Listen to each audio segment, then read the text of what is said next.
On the 30th of November, the Allied Land Forces commander, British General Charles O'Hara, tried to seize back the initiative, leading an assault on the new French batteries facing Fort Malbousquet. At first the attack was successful. The batteries were overrun, the French guns spiked. But a counterattack with much greater numbers, and led in person by General Dugommier and Major Bonaparte, drove back the Allies.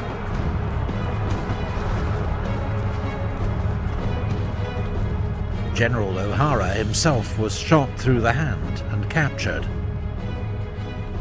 12 years before, he'd surrendered to George Washington at Yorktown during the American War of Independence.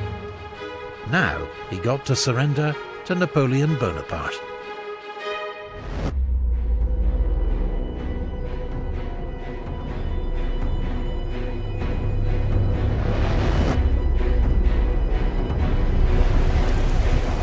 In the early hours of the 18th of December, in howling wind and driving rain, the French launched a major assault on Fort Mulgrave.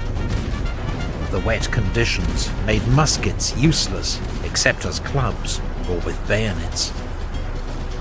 Bonaparte led the second wave in person. Amid fierce hand-to-hand fighting, his horse was killed under him, and he was bayoneted in the thigh by a British sergeant, a wound that came within inches of ending his life and radically changing the course of history.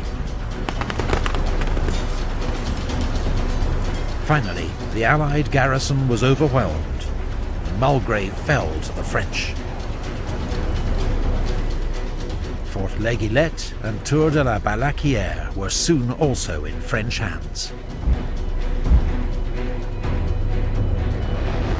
By the following afternoon, the French had 10 heavy guns in L'Aiguillette, placing the Allied ships within range. Admiral Hood could not expose his valuable ships of the line to such a threat. He had no option but to order an immediate evacuation of the fleet and garrison from Toulon.